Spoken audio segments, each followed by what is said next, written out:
250만 광년.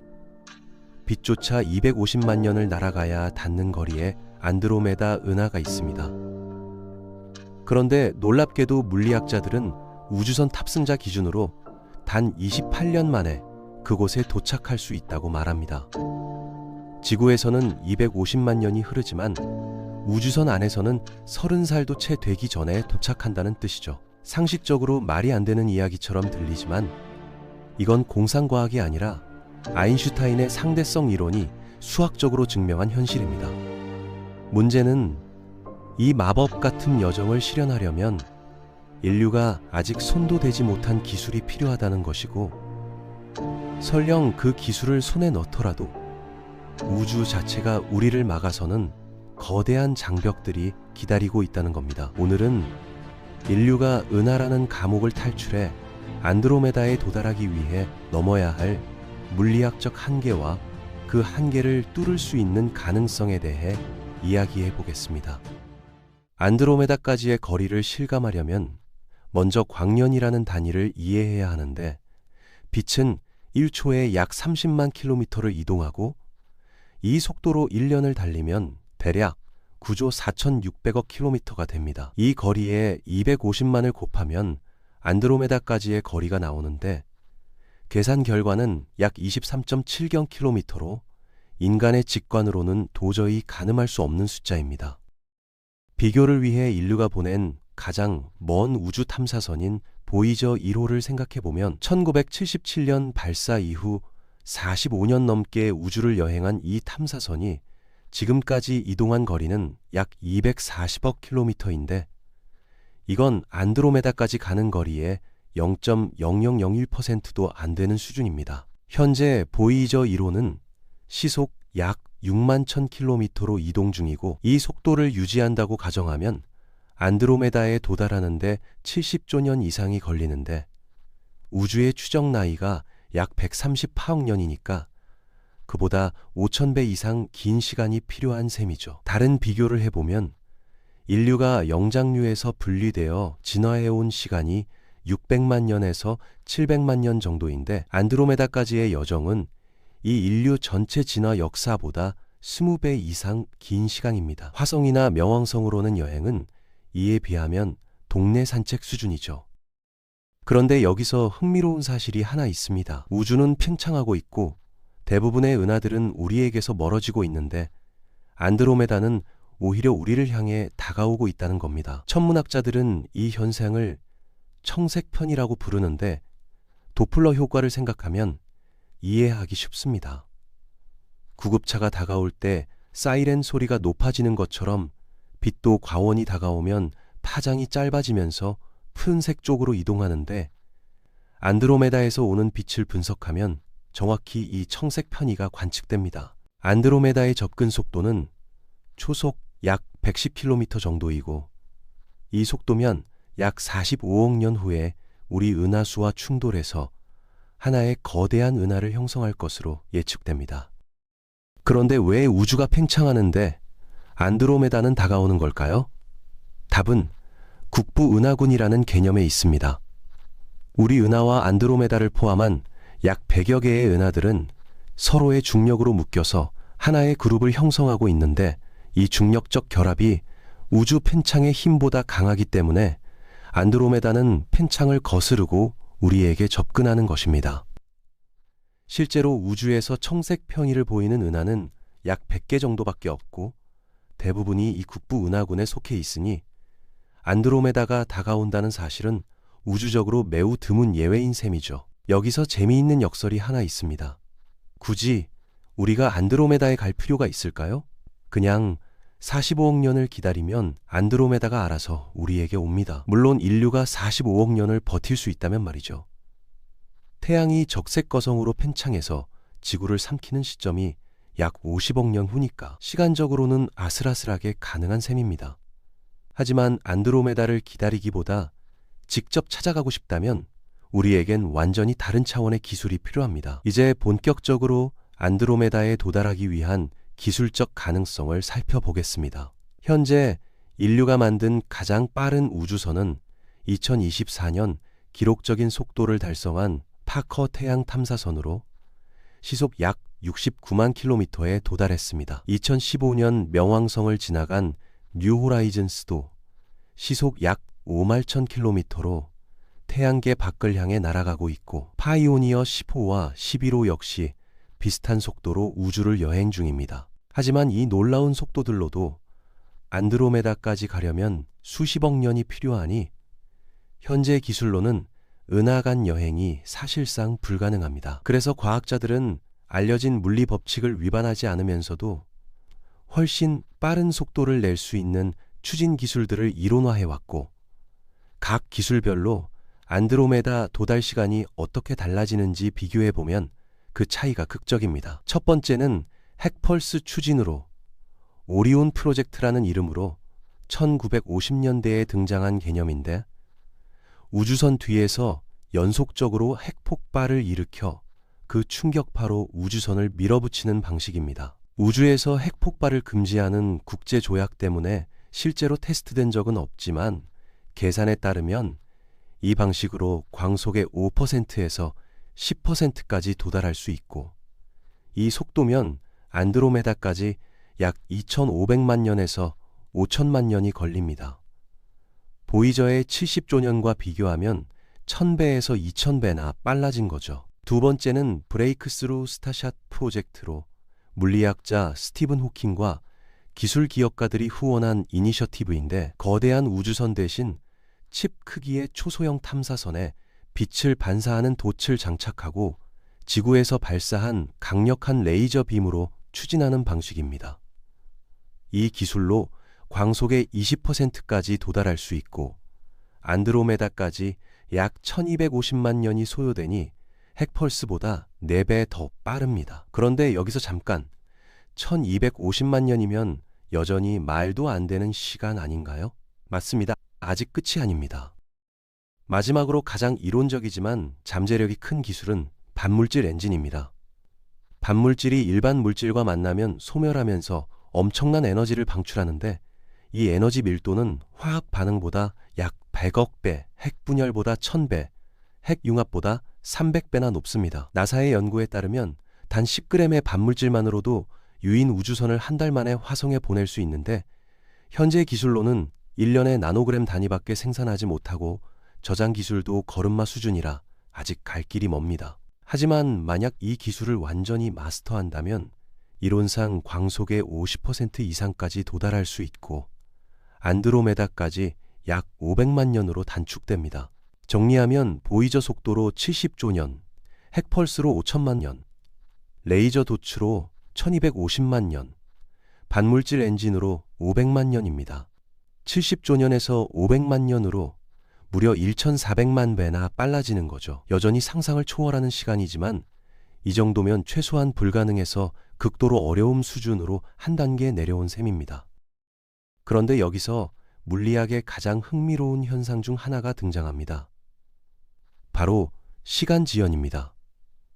아인슈타인의 특수 상대성 이론에 따르면 시간은 절대적이지 않고 물체가 빛의 속도에 가까워질수록 그 물체의 시간은 정지한 관찰자에 비해 느리게 흐릅니다. 이 효과는 로렌츠 인자라는 수학적 공식으로 계산되는데, 속도가 빨라질수록 시간 지연 효과가 극적으로 커집니다. 구체적인 숫자로 살펴보면 광속의 50%로 이동할 때 로렌츠 인자는 약 1.15입니다. 지구에서 500만 년이 흐를 때 우주선 안에서는 약 430만 년이 흐르니 시간 지연 효과가 미미하죠. 광속의 99%에서는 로렌츠 인자가 약 7.1로 뛰어올라 지구의 500만 년이 우주선에서 약 70만 년으로 줄어들고, 광속의 99.99%까지 가면 로렌츠 인자가 약 70.7이 되어 우주선 시간으로 약 7만 년만 걸립니다. 속도가 광속에 가까워질수록 시간 단축이 기하급수적으로 증가하는 거죠. 문제는 이 정도 속도에 도달하는 게 현재로서는 불가능하다는 것이고, 설령 광속의 50% 정도 속도에 도달하더라도 시간 지연만으로는 수백만 년의 여정을 인간의 수명 안에 끝낼 수 없습니다. 그런데 여기서 완전히 다른 시나리오가 등장합니다. 만약 우주선이 지구 중력과 같은 일지로 계속 가속할 수 있다면 어떨까요? 일지가속이란 초당 9.8m씩 속도가 증가하는 것으로 지구에서 서 있을 때 느끼는 중력과 같은 크기입니다. 이 가속을 절반 지점까지 유지하고 나머지 절반은 같은 크기로 감속하면 목적지의 정지 상태로 도착할 수 있는데, 놀라운 건 이 시나리오에서 상대론적 효과가 극대화된다는 점입니다. 계산에 따르면 일지로 계속 가속하면서 안드로메다까지 가면 우주선 탑승자 기준으로 단 28년 만에 도착할 수 있습니다. 도입부에서 말씀드린 그 역설적인 숫자가 바로 여기서 나온 겁니다. 25살에 출발하면 53살의 다른 은하에 발을 디딜 수 있다는 뜻이죠. 더 놀라운 건 이 원리를 확장하면 우리 은하 중심까지 우주선 시간으로 약 20년, 특수상대론의 단순 계산으로는 관측 가능한 우주의 끝까지도 약 45년이면 갈 수 있다는 겁니다. 물론 이 정도 거리에서는 우주 팽창 효과 때문에 일반 상대론까지 고려해야 하므로 실제로는 더 복잡하지만 이론적 가능성만으로도 충분히 놀랍죠.